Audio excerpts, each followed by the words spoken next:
Escândalo! Toffoli enterra provas do Banco Master, causando horror na Polícia Federal. Então para tudo que você está fazendo, porque hoje, depois da operação da Polícia Federal contra o banqueiro Daniel Vorcaro, contra o Banco Master e contra as pessoas do seu entorno, que apreendeu ali celulares, armas, carros e até pilhas de dinheiro, adivinha o que o Toffoli fez? Toffoli decidiu que todos os bens e todos os materiais apreendidos pela Polícia Federal devem ser entregues, lacrados, para o gabinete dele lá no STF, no Supremo Tribunal Federal. É isso que você vê aí nessa decisão. Gente, isso é absurdo. Eu nunca vi isso na minha vida. Em 18 anos fazendo uma série de operações, eu atuei em centenas de operações policiais e nunca vi nada parecido com isso. Se alguma prova se perder, quem que vai ser responsabilizado, hein? Se alguma prova for adulterado, quem que vai ser responsabilizado? A documentação e os bens apreendidos, eles sempre ficam com a Polícia Federal. Você apreende, a polícia faz um auto dizendo o que apreendeu, faz um inventário de tudo, fica tudo acautelado lá em cofres, em lugares técnicos, lacrados. Depois tem uma extração técnica, que é o quê? O perito entra lá no celular, tira, faz uma cópia de tudo que estava de conteúdo naquele celular. Existe uma garantia aí daquilo que ele chama de cadeia de custódia, de quem pegou a prova, na mão de quem entregou, para quem foi. Então é simplesmente bizarro o Toffoli dizer que deve ser o responsável agora por guardar essas provas. O que ele vai fazer com elas? Ele vai analisar e selecionar o que a Polícia Federal vai periciar? Se for isso aí, gente, é um abraço para o direito processual penal e para a imparcialidade do juiz, né? Afinal de contas, o juiz não pode ir lá olhar a prova. Ou você acha ainda também que o gabinete do Dias Toffoli, com o número ali reduzido de juízes, de assessores, ele vai ter condição de folhear as centenas, milhares de páginas de materiais apreendidos, entrar nos milhares e milhares de arquivos, sem ter um maquinário específico, especializado da Polícia Federal, que entra lá, hierarquiza, ranqueia, procura por termos. Gente, essa situação, ela só foi possível, essa situação aqui de obrigar todo mundo a entregar lacrado, só foi possível por causa de um arranca-rabo que está tendo nesse caso entre o próprio Dias Toffoli e a Polícia Federal. E antes de eu te explicar esse arranca-rabo, eu quero te agradecer por você sempre aqui deixar o seu sinal de que você gosta dos nossos conteúdos, que é o seu joinha, por você ter se inscrito no canal, por você ter ativado o sininho. Isso tudo é muito importante para a nossa voz conjunta, da nossa comunidade chegar mais longe e para a gente seguir juntos, lutando por verdade, por justiça e por liberdades. Ter você aqui comigo significa um mundo para mim. E vamos lá para o ponto então.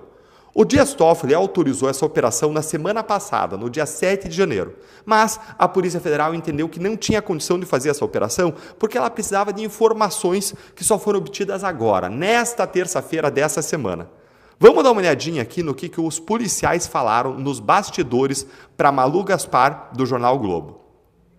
Segundo os mesmos investigadores da PF, a segunda fase da operação não tinha ocorrido até ontem porque a corporação ainda não tinha em mãos os endereços para deflagrá-la. O último deles só foi obtido na noite da última terça-feira, quando a instituição peticionou ao STF em caráter de urgência, solicitando a prisão preventiva de Zetel e as buscas contra a Tanuri. Foi então, gente, que veio a briga entre o Toffoli e a Polícia Federal.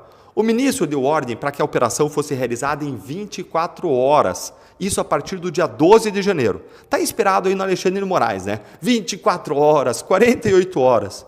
Mas aí a operação que tinha 24 horas para realizar a partir do dia 12, só foi realizada hoje, no dia 14 de janeiro.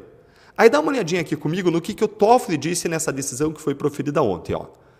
Causa espécie a esse relator, ou seja, ao ministro Toffoli, não só o descumprimento do prazo por mim estabelecido para cumprimento das medidas cautelares ordenadas, posto que resta claro que outros envolvidos podem estar descaracterizando as provas essenciais ao deslinde da causa, como a falta de empenho também no cumprimento da ordem judicial para a qual a Polícia Federal teve vários dias para planejamento e preparação, o que poderá resultar em prejuízo e ineficácia das providências ordenadas.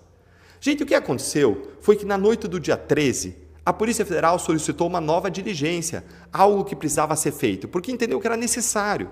E aí acabou, por isso, descumprindo o prazo de 24 horas que o ministro tinha dado. Aí, diante disso, o Toffoli disse o seguinte sobre o comportamento da Polícia Federal. Olha aqui, ó. Observo ainda que eventual frustração do cumprimento das medidas requeridas decorre da inércia exclusiva da Polícia Federal, inclusive diante da inobservância expressa e deliberada de decisão por mim proferida na data de 12 de janeiro de 2026, que determinou a deflagração da presente fase no prazo de 24 horas, e que eventual prejuízo às demais medidas em decorrência do presente pedido são de inteira responsabilidade da autoridade policial. Gente, isso aqui foi o Toffoli dizendo o seguinte: se der qualquer problema, a culpa é da Polícia Federal, hein? Olha só, então ele retém todas as provas, coloca debaixo do braço e se der algum problema, a culpa é da Polícia Federal. Gente, que briga. Isso é normal, Deltan? Não, gente. Quem está certo nessa história? A polícia. A preparação e a realização de uma operação policial normalmente demora semanas.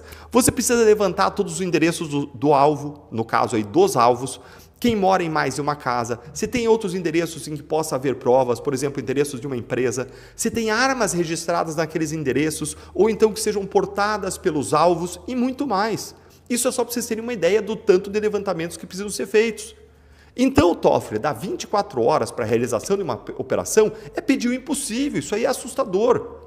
E por favor, gente, olha, não venham aqui ser levianos e dizer que o Toffoli fez isso porque ele tem uma amizade ou simpatia com qualquer uma das partes, tá? Não venham aí ser levianos dizendo que ele pode ter feito isso porque tem uma amizade de décadas, por exemplo, com o advogado do Vorcaro. Olha lá, hein? Olha lá, o Supremo está de olho em vocês. Não queira ficar conectando as estranhezas e coincidências desse caso. Aonde nós vamos parar?